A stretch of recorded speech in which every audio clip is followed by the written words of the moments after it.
I teach sometime at one university in Paris. I like a visiting professor. Mm-hmm.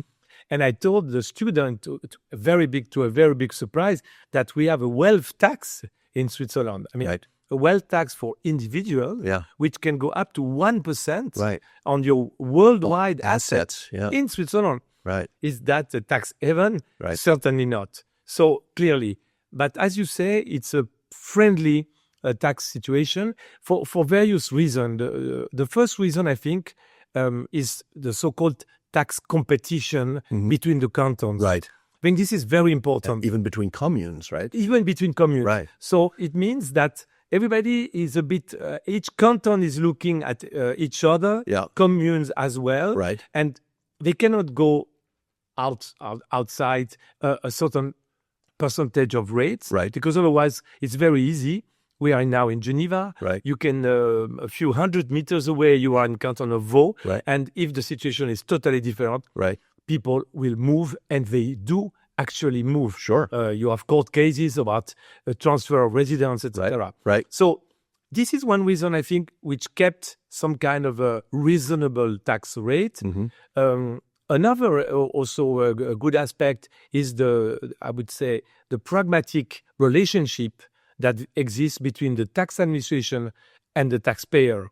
This is very healthy, and I'm trying really to favor this aspect. Is what we call, for example, the ruling policy. So in Switzerland, you can go to the tax administration, and you will be welcomed by them and describe your situation, and they say, yes, okay, we are going to tax you that way. It's a ruling. And this creates a very favorable climate between the tax authorities and the taxpayer, and a sentiment of trust and of good faith on both sides. And this doesn't exist always, I think, abroad. You receive a letter from the tax administration, you don't sleep for many days, depending on the country in which you are. In Switzerland, you can sleep.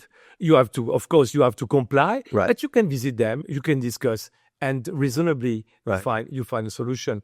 Maybe that's another explanation. Now there are a few, I would say, dangerous proposals that are on the line and that could harm Switzerland.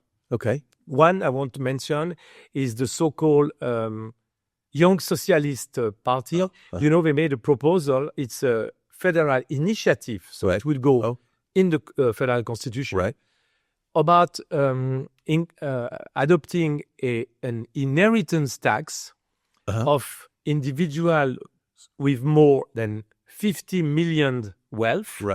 And above this 50 million wealth, you would have a 50% federal inheritance or gift tax. Wow. I think we would be the only country in the world implementing such a rule. So it's extreme. So many people say, don't worry, it will not pass. I say, let's be cautious. Because, 50 million Swiss francs, we are talking about a very small amount of the population. And based on our democratic system, maybe some people could say, okay, I don't care. I'm not affected by it. I say, yes, they can pay. If the rich, they can pay. So this is very dangerous because, first of all, if this would occur, people would leave. And we are talking about entrepreneurs. For sure, absolutely. And especially for enterprises, there are absolutely no rules for, let's say, parent-children relationship.